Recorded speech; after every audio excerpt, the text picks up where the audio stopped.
사람에게 인사 한번 합시다. 예수님은 살아계십니다. 믿음으로 한번 해보세요. 주님이 우리의 구세주가 되십니다. 믿으시는 분은 아멘 한번 해보세요. 예수님이 이제 일주일 동안 지상생활을 마치는 그 긴박한 일주일을 보내셨어요. 특별히 이제 목요일 날 제자들하고 마지막 만찬, 최후의 만찬을 하시고, 그리고 예수님이 제자들을 향해서 하나님 앞에 기도했어요. 나와 아버지가 하나이듯이 제자들도 우리와 하나가 되게 해 주시옵소서. 제자들을 이 땅에서 보존하여 주시고 시험에 들지 않게 하여 주시옵소서. 마지막 예수님께서 그렇게 기도하시다가 이제 제자들과 함께 다락방을 떠나셨어요. 어디로 가기 위한가요? 겟세마네 동산으로 가기 위해서 이제 다락방을 떠나셨어요. 겟세마네 동산으로 가기 위한 급한 계곡을 내려가 기드론 시내가를 건넜어요. 제가 작년에 성서지리답사를 예루살렘 이스라엘을 8박 9일 가봤는데, 이 기드론 시내가는 성전산이 있는 성전산과 그 다음에 올리브산, 우리는 감람산이라고 번역을 했습니다만은 원래는 이제 올리브산으로 번역을 해야 돼요. 올리브산의 골짜기 흐르는 시내예요. 여러분, 그때 예수님은 아마도 이 기드론 시내를 지나갈 때 머리에 스치는 것이 있었을 거예요. 왜냐하면 그 기드론 시내께까지 유월절 어린 양을 잡는 그 피가 흘러내리고 피비린내가 계속 났기 때문이에요. 유월절을 위해 도살되는 어린 양의 수는 엄청났습니다. 대체로 예수님 시대부터 한 30년 후에 호구조사를 했는데, 이 유월절에 드리는 제물로 잡았던 어린 양의 수가 얼마나 됐냐면 25만 6천 마리. 몇 마리요? 2,500마리가 아니요. 25만 6천 마리예요. 이렇게 많은 양을 잡아서 예루살렘 성전의 제단에 피를 뿌렸을 때, 여러분, 성전뜰이 어떻게 됐을까요? 그 성전뜰로부터 시작해서 제단까지, 그 제단에서 기드론 시내까지 수로가 되어 있는데, 그 수로를 통해서 유월절 어린 양의 피가 막 흘러내리고 피의 그 진동이 되었을 거예요. 예수님께서 이 기드론 시내가를 건너셨을 때 그곳은 아직도 어린 양의 희생제물의 피가 붉게 물들어 있었습니다. 분명히 예수님은 그 시내가를 건넜겠지만 그때 예수님의 마음에 내가 십자가에 죽어서 흘려야 될 피인데 저 어린 양들이 무수히 피를 흘리고 있구나.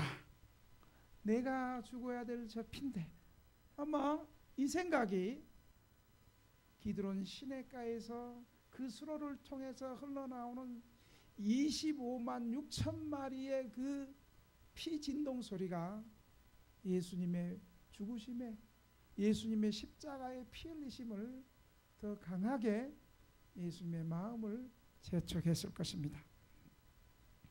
그리고 예수님은 이제 일정을 따라서 겟세마네 동산에 기도하러 올라가셨어요.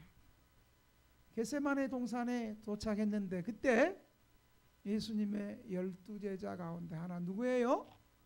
예? 예수님을 판 사람이 누구예요? 가룟 유다. 일단 왜 가룟 유다가 팔았어요? 일단 아멘 안 한 것들이 잘 팔아. 그리고 예배 시간에 조는 것들이 예수님 잘 팔아. 그리고 예배 시간에 목사님 째려보는 것들이 예수님을 잘 봐라. 하여간 가룟 유다가 예수님을 찾기 위해서 로마 군병들과 대제사장이 보낸 하인들과 군대를 이끌고 그 밤에 횃불을 가지고 무기를 가지고 예수님 앞에 나왔어요. 그럼 우리 같으면 도망을 가야 되는데 숫자가 일단 많으니까. 그런데 예수님께서 먼저 가서 그들을 향해서 당당하게 너희가 누구를 찾느냐 그랬더니 그들이 쪼리가지고 너무 당당하게 나오니까 자기들 군사도 많은데 무기도 많고 군사도 많은데 예수님이 당당하게 나가서 너희가 누구를 찾느냐. 내가 이렇게 크게 얘기할 땐 이유가 있는 거야. 이유가 깼지 이제 잠 깼지. 할렐루야. 또 자기는 또 잠 안 잤대. 너희가 누구를 찾느냐. 입맛 다시지 말고.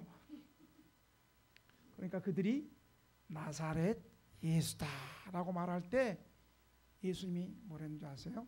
우리 한번 다 같이 한번 따라합시다. 옆 사람을 한번 보면서 얘기합시다.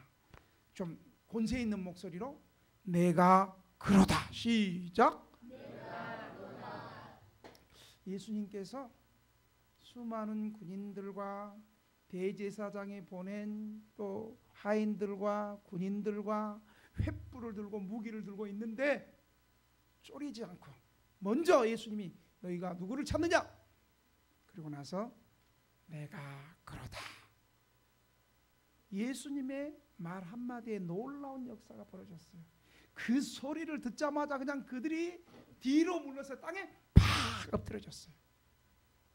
그런데 예수님은 악을 쓰진 않았어요. 성경의 전체적인 정황을 보면 부드러운 목소리로 내가 그러다. 여러분 제가 귀신 들린 사람을 쫓아볼 때는 초창기 때는 막 눈 불 켜고 막 입에서 뭐 볶음을 나오고 이러니까 나도 막 그냥 같이 흥분해갖고 이씨로 따라갈지어다. 더러운 귀신을 따라갈지어다. 막 그랬거든요. 근데 이제 지금은 그렇게 안 해요. 예수 이름으로 명령한다. 따라갈지어다. 아멘 이렇게 해갖고 귀신 떠나겠어? 예수님도 내가 그러다. 부드러운 목소리였지만 그들은 놀래가지고 자빠져 버린 거예요. 어떤 사람이 자빠졌겠어? 맨 앞에서 조는 것들이 자빠졌겠지. 그 예수님의 부드러운 음성 앞에 왜 그렇게 두려워서 뒤로 엎드려졌을까요? 오늘 본문은 세 가지로 말하고 있습니다. 첫째, 기도에 승리하신 주님의 능력 때문이었습니다. 뭐에 승리했어요? 돈 버는 거에 승리했어요? 유명해지는 거에 승리했어요?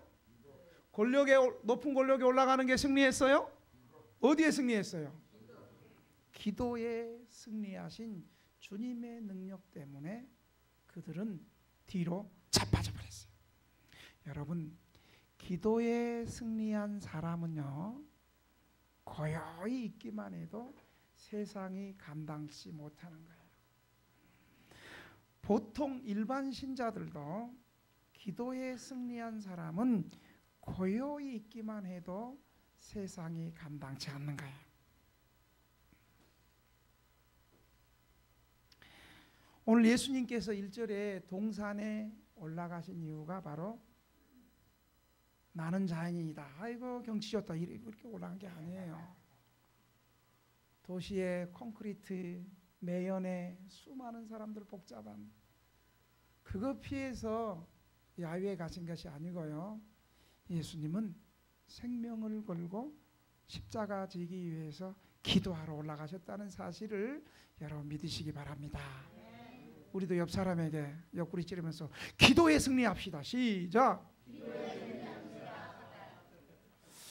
특별히 예수님은 십자가 지시기 위해서 이렇게 특별 기도를 하셨어요.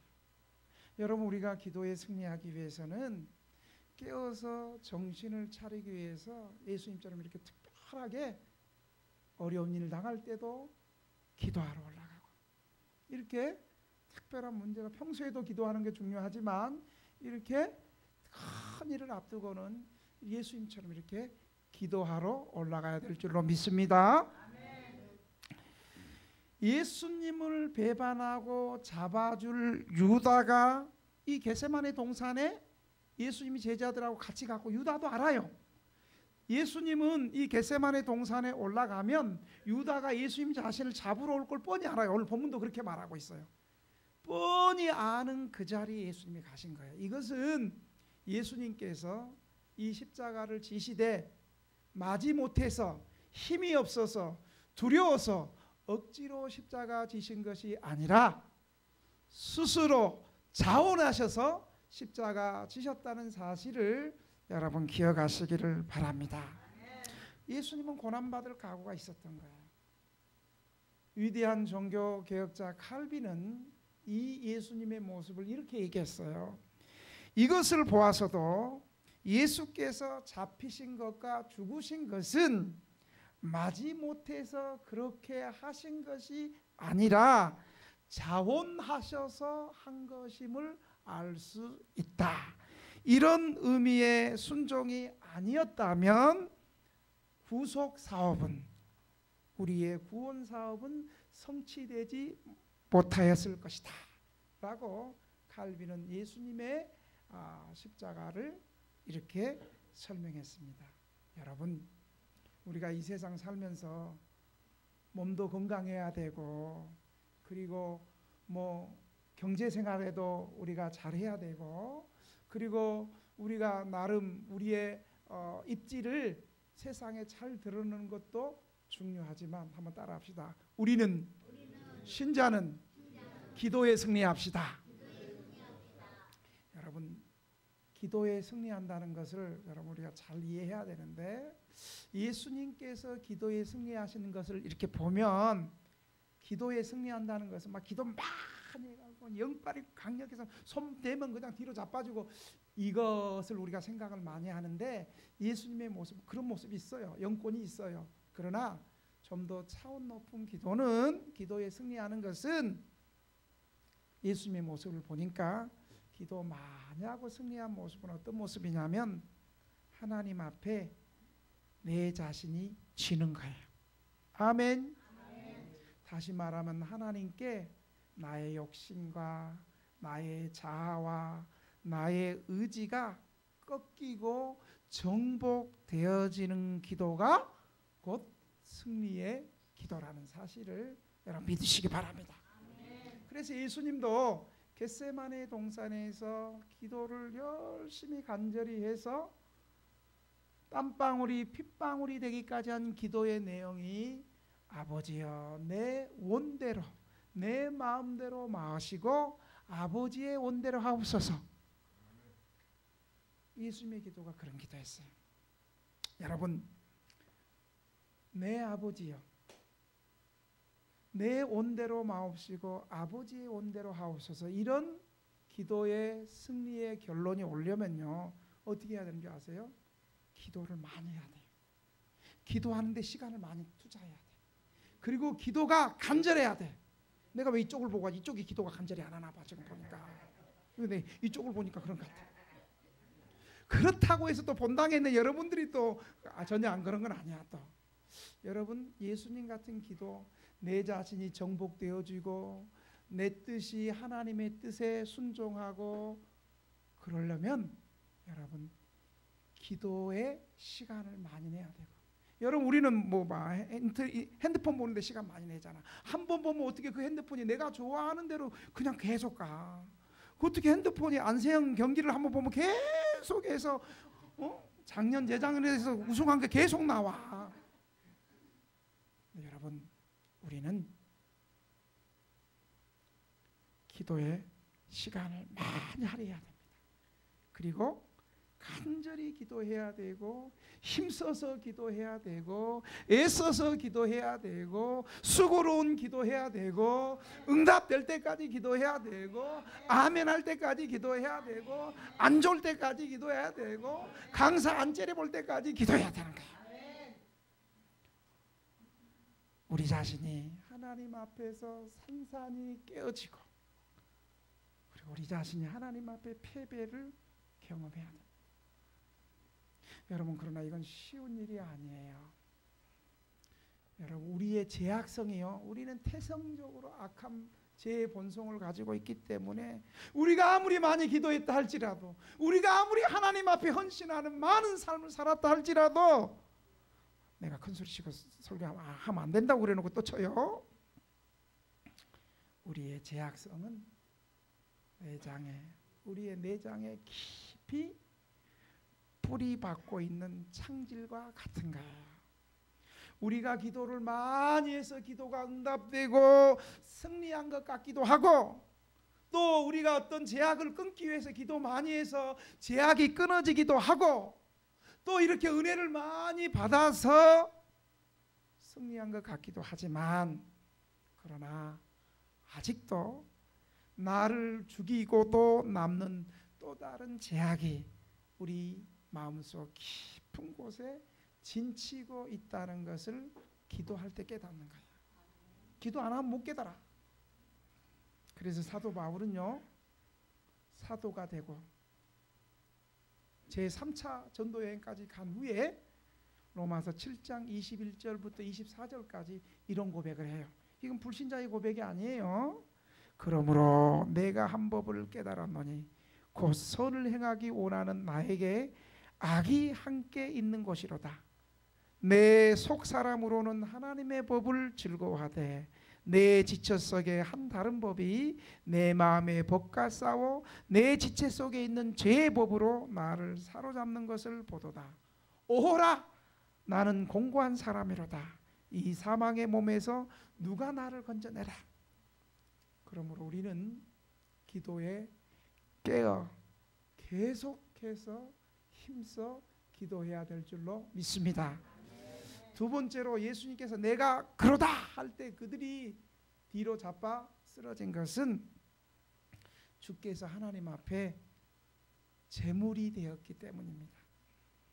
예수님은 겟세마네 동산에서 기도하시기 전부터 이미 하나님 앞에서 제물로 행하셨습니다. 이미 제물로 자신을 드리셨습니다. 특별히 겟세마네 동산의 기도로서 제물 대신 생활의 절정을 예수님이 이루셨습니다. 여러분, 제물은 구약 성경에 보면 어떤 거 바쳐요? 내가 다 먹고, 옛날에 어떤 전사님이, 우리 동기 전사님이 개척을 했는데 한 1년 하다가 지하에서 개척하는데 열받아가지고 교회 그만뒀대. 왜 그러냐면 자기 교회 부자 교인들이 나오는데, 지금은 성미를 목사님 앞에 안 드립니다만은 옛날에는 성미를 드렸거든요. 이 성미를 부자 교인이 가져왔는데 그 성미가 쌀도 안 좋고 벌레가 나오고, 그러니까 어떤 거예요? 좋은 쌀은 자기가 먹고 안 좋은 쌀은 긁어가지고, 목사도 아니니까 전도사님을 그렇게 성미를 갖다 줬나 봐요. 그래도 전사님 좀 참아야지. 그래 이 전사님이 한두 번 다니고 계속 신방 가보면, 자기 신방 가서 밥 먹는 거 보면 그 집은 좋은 밥 먹고 자기한테만 안 좋은 쌀이 오고 벌레가 오니까 그러고 시험 들어가고 교회를 그만뒀다는 얘기를 내가 들었어요. 레이교회 보면 하나님 앞에 제물 드릴 때는 어떤 거예요? 흠없고, 양을 들어도 병들지 않는 거, 흠없고 온전한 거 드려야 되잖아요. 우리 예수님은 이미 제물 되셔서 예수님 제물 되신 몸으로 순한 제물이 되셨습니다. 그리고 제물은 어때요? 양을 잡아서 제물은 그 제물 돼서 놔두세요. 좀 제물 돼서 그대로 주님과 만나고 있어 놔두세요. 제물은 죽음이 되어서 하나님 앞에 바쳐지는 거예요. 저 하나님 앞에 바쳐질 사람과 놔두세요. 그러나 하나님 앞에 바쳐지면 제물은 거룩해지는 거예요. 신성해지는 거예요. 그래서 누구든지 마음대로 그 제물에 접촉할 수 없는 거예요. 그러니까 예수님 이미 제물 되었는데 예수님 잡을 수 있겠어요? 예수님 내가 그러다 잡으려고 그러니까 그냥 바로 뒤로 잡아져 버린 거예요. 예수님은 겟세마네 동산에서 기도하신 후에 대속의 제물로서 십자가에 못 박히실 분입니다.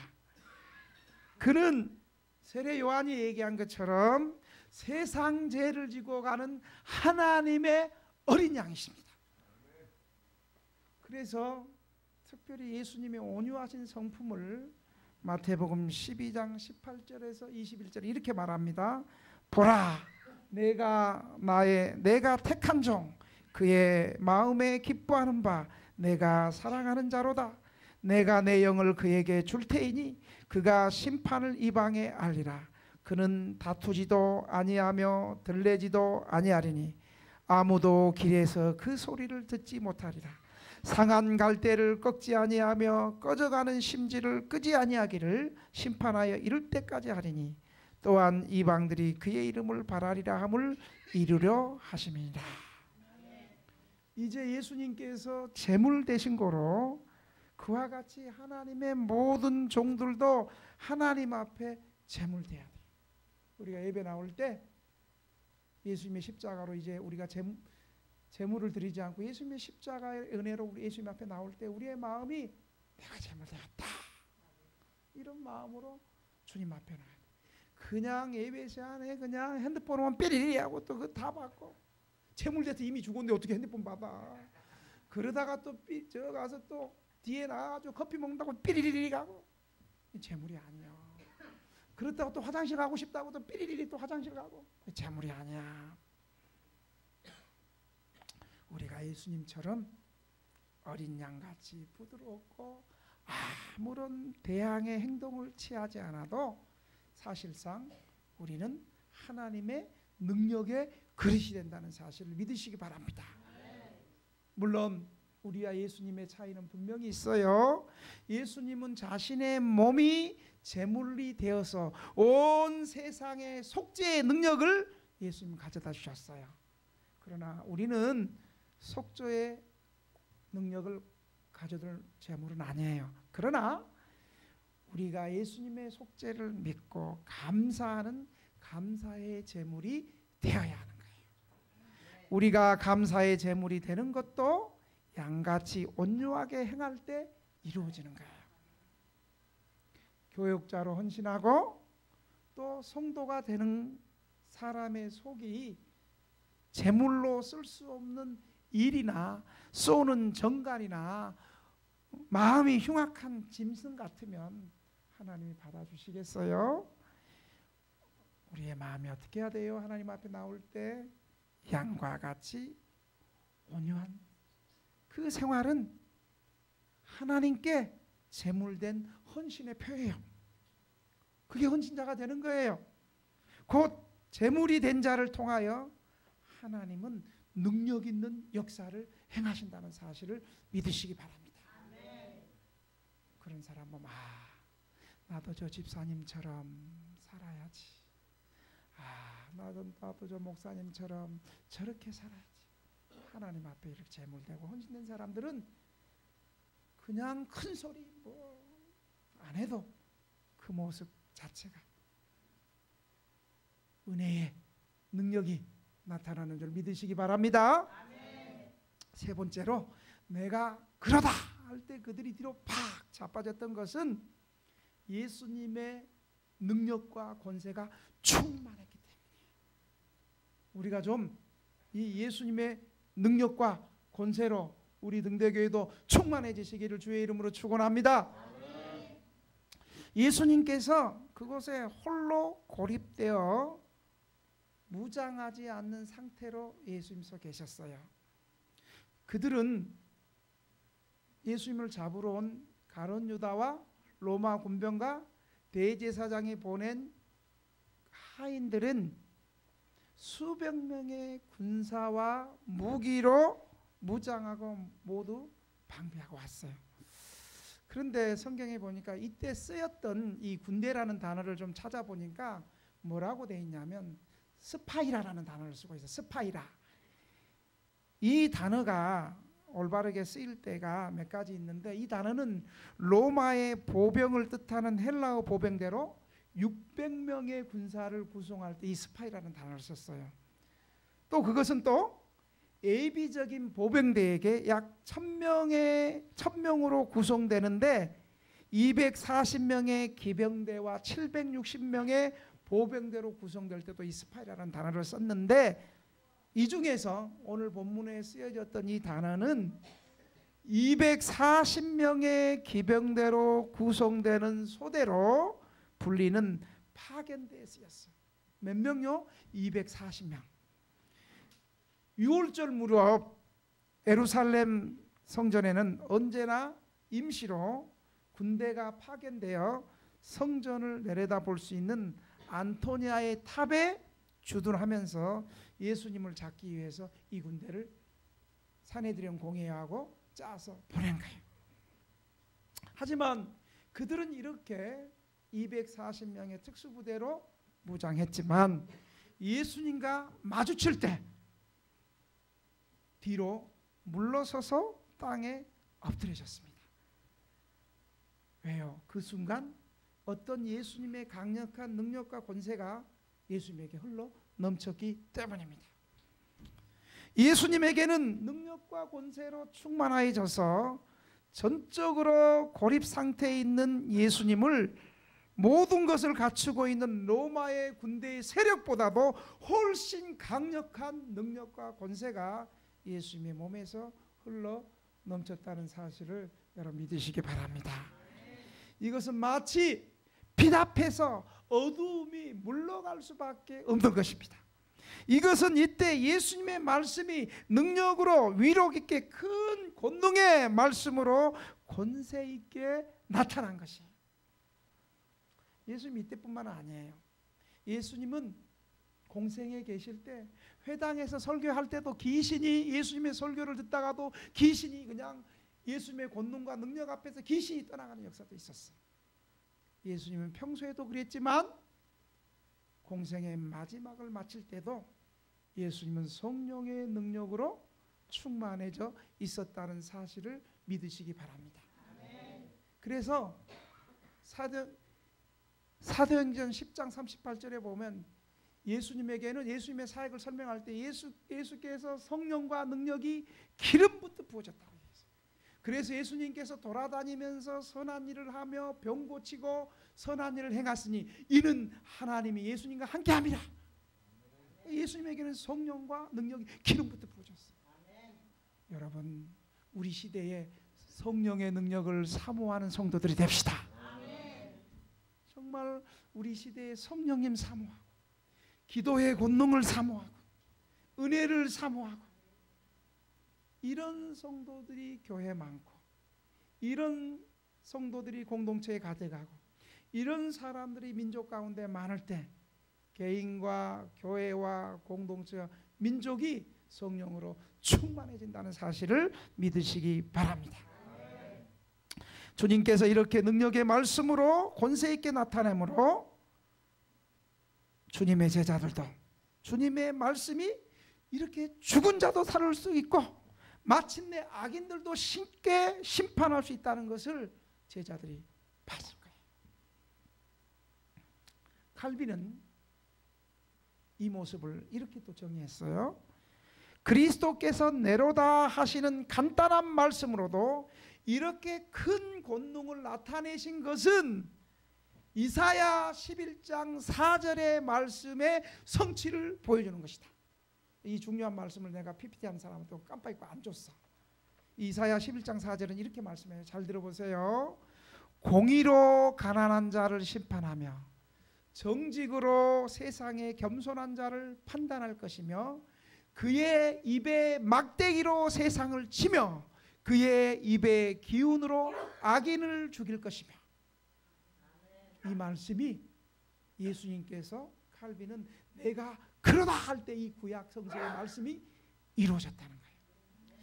이것을 보면 예수님이 잡히신 것은 예수님이 능력이 없어서 잡히신 것이 아니라 다만 많은 사람들을 죄인들을 맨 앞에서 조는 죄인부터 시작해서 아멘 안 하는 죄인부터 강사 째려보는 죄인들까지 다 구원하시기 위해서 예수님은 그렇게 하신 것이다 라고 칼빈은 그렇게 기록하고 있습니다. 마지막으로 내가 그러다 이 모습을 통해서 마지막으로 예수님의 자비로우심을, 은혜로우심을 또 한번 보여주고 있어요. 7절에서 11절에 보면 예수님이 어떤 분인가를 또 보여주고 있어요. 예수님은 자비와 용서와 은혜로서 제자들의 도망가는 것을 용서하시고 오히려 그들을 도와주는 거예요. 예수님이 먼저 벌써 도망가는 제자들을 향해서 참 내가 니네들 믿고 내가 3년 동안 니네들 먹여주고 재워주고 말씀 가르치고 참 내가 니네를 제자로 삼았더니 내가 답답해서 십자가에 죽어야 되겠다 이렇게 말씀하지 않고 오히려 예수님은 도망가는 제자들을 불쌍히 여기시고 맨 앞에서 조는 성도들도 불쌍히 여기시고 그 제자들을 도망가는 것을 용서하시면서 도리어 그들을 도와줍니다. 이것은 목자의 심정을 잘 보여주는 거예요. 예수님께서 요한복음에서 나는 선한 목자다. 선한 목자는 양을 위해서 생명을 건다. 주님 말씀하셨죠? 그 말씀 그대로 하시는 거예요. 여러분 지금 예수님에게는 한 제자가 더 붙어 있어서 예수님의 일이 외롭고 두려운 마음을 좀 인간적인 마음을 도와주고 함께 해줘야 되잖아요. 그런데 예수님이 먼저 나가서 너희들이 온 것은 나를 잡으러 왔으니까 제자들을 잡지 마라. 여러분 이것은 바로 요한복음 18장 우리 17장에 제자들을 향해서 세상을 향해서 예수님이 했던 그 기도를 그대로 예수님 실천하는 거예요. 주님 저들을 세상에서 보존하여 주시옵소서. 나는 죽으면 죽어 제자들은 살려 주시옵소서. 이게 사실 목회자의 기도가 되어야 될 것 같아요. 주님 내가 죽고 성도가 살게 해 주시옵소서. 초창기는 이런 기도가 나왔는데 요즘에는 주여 내가 살고 성도가 죽게 해 주옵소서. 자꾸만 이런 기도가 나오려고 그래. 여러분 어떻게 하면 좋죠? 다시 주님 제가 죽고 성도들이 살게 해 주옵소서. 이런 기도가 나올 수 있도록 여러분 기도해 주시기를 부탁합니다. 내가 여기 있으니까 너희가 바라는 것은 나지 않느냐? 나를 잡고 제자들은 가게 해라. 여러분 이 모습은 세례요한의 모습에도 나오는 거예요. 세례요한이 뭐라고 얘기해요? 나는 새하고 그는 흥해야 되리라. 나는 세례요한 나는 망해도 좋지만 우리 예수님은 흥해야 되고 우리 예수님은 더 강성해야 되고 이게 세례요한의 삶이고 기도였습니다. 예수께서는 자신의 위험보다도 제자들의 위험을 먼저 걱정하고 있습니다. 여러분 우리가 믿음이 성숙해지면 기도도 삶도 처음에는 내 문제 때문에 예수 믿어. 사실 처음부터 성숙한 사람이 어디 있어요? 이 과정 거치죠. 처음에 교회 나오는 것이 외로워서 나오고 가난해서 나오고 병들어서 나오고 갈 데 없어서 나오고 배고파서 나오고 힘들어서 나오고 인생이 재미없어서 나오고 이렇게 즐거워서 나오는 사람 처음부터 별로 없어요. 네, 지금 저렇게 즐거워서 나오신 분은 은혜 받아서 저런 거예요. 저분이 여기 오는데 1시간 반 걸리는데도 이렇게 허리 아프면서 질질 끌고 나오면서 즐거우니까 나오는 거예요. 근데 이제 성숙해지니까 그런 건데 처음에는 그래요. 처음에는 그런데요. 나중에는 믿음이 내가 이렇게 힘들고 어려울 때도 내 문제만 구했는데도 주님이 내 문제에 응답하시는 걸 보면서 이제 하나님의 뜻을 처음 알아주는 거예요. 배우는 거예요. 그래서 성숙해지는 사람이 이제 내 문제보다는 다른 사람을 위해서 기도하게 되는 거예요. 교회를 위해서 기도하는 거예요. 연약한 성도를 위해서 기도하는 거예요. 항상 나만 잘 먹고 잘 살고 내 문제만 해결되면 땡이었는데 이제 교회를 걱정하는 거예요. 연약한 성도를 걱정하는 거예요. 담임 목사 걱정하는 거예요. 사모님 걱정하는 거예요. 예수님은 지금 자기가 죽게 되었는데 자기 걱정 안 하는 거예요. 오히려 제자들 잡혀서 혹시 죽을까 봐 제자들 손대지 마라. 여러분, 우리도 이렇게 성장해 갔으면 좋겠습니다. 옛날에는 그런 기도 안 하다가 요즘에 그런 기도 저 사실 많이 해요. 주님, 우리 성도들이 성장하게 해주시옵소서. 우리 성도들이 교회 사랑하게 해주시옵소서. 우리 성도들이 연약한 성도들도 배려할 수 있도록 도와주시옵소서. 그러면서 맨 마지막에 살짝 주님 담임 목사도 좀 생각하게 해주시옵소서. 맨 마지막에 살짝 얼른 가. 오늘 설교가 제대로 잘 되는지 못 되는지 잘 모르겠습니다만은 여러분, 그리고 예수님이요 죽기 전에 마지막 기적을 일으켜요. 이게 이제 어떤 기적이냐면 예수님을 잡으러 왔던 말고를 베드로 사도께서 다 도망가는데 혼자서, 여러분 한국 교회가요 베드로를 너무 나쁘게 얘기했어요. 베드로는요 지금 제자들 도망가 혼자 남았거든요. 그 혼자 남은 상태에서 스파이라는 특수부대 270명에게 칼을 빼가지고 그 예수님을 잡으러 달려드는 말고의 길을 썰어버렸어. 대단하지 않아요? 여러분, 이 순간만큼은요 베드로가 예수님을 사랑하는 그 심정을 말할 수 없어요. 근데 한국 교회가 너무 베드로 사도, 너무 용감한 베드로 사도를 비겁자로만 자꾸만 얘기했거든요. 보세요, 베드로가 3번 부인할 때도 제자들 다 도망갔는데 베드로는 그래도 제사장의 집에까지 찾아가서 거기까지 있다가 밤늦게 새벽까지 거기 있다가 부인했잖아요. 나머지 제자들은 아예 도망갔어. 근데 베드로는 끝까지 쫓아가서 버티다 어쩔 수 없이 부인했잖아요. 그러니까 베드로를 그렇게 나쁘게 보면 안 돼요. 베드로 형님, 나 천국 문 앞에서 나는 베드로 형님 좋은 얘기했으니까 나는 꼭 보내주세요 천국으로. 베드로 형님이 나 굉장히 좋아할 것 같아. 나는 그냥 천국 문 앞에 가면 바로 김 목사 문 열어줄게 하고 바로 열어줄 것 같아 베드로 형님이. 근데 베드로에 대해서 나쁜 설교했던 목사들은 당신은 좀 생각해 봐야겠어. 주기도문 100번 하고 여러분, 베드로가 이 말고의 길을 잘랐거든요. 그때 예수님께서 나 같으면 아우 베드로 기분 좋아, 시원해 잘했어 그럴 것 같은데 베드로가 말고의 길을 잘랐을 때 예수님께서 베드로에게 검 집어넣어라. 내가 십자가 지기 위해서, 성경을 응하기 위해서 내가 십자가 지기 위해서 그러는 건데 너 이러면 안 된다. 집어넣어라. 그러면서 그 말고의 길을 고쳐주는 거예요. 여러분 잘 생각해 보세요.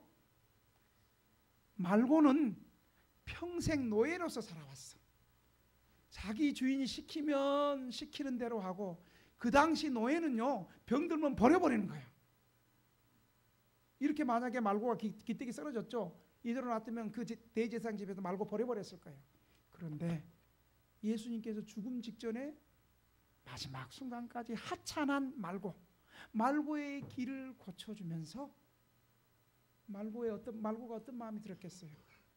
나는 대제사장에게 늘 일만 쎄빠지게 하고 멸시받고 무시받고 사람 대접 한 번도 못 받았는데 내가 예수님을 잡으려고 하는데 그 원수인 나를 길을 고쳐주다니, 이 말고의 기가 붙여지면서 말고가 이 뜨거운 사랑을 받았지 않겠습니까? 아마 성경에 기록은 안 돼도 훗날 말고가 초대교회 성도가 됐을지도 모르겠어요. 특별히 말고의 길을 고쳐주는 예수님의 모습을 보면서 예수님의 구원이 어디를 향하고 있는가? 예수님의 구원은 낮고 천한 말고 같은 보잘것없는 인생을 향해서 예수님의 사랑이 흘러가고 있다는 사실을 믿으시기 바랍니다. 사랑하는 등대교회 성도 여러분, 우리가 쪽방에 산다고 스스로 자신을 자책하지 마시기 바랍니다. 혹은 거리에서 노숙하다가 이 시간에 참석한 여러분, 노숙인이라고 해서 여러분 스스로 낙심하지 마시기 바랍니다.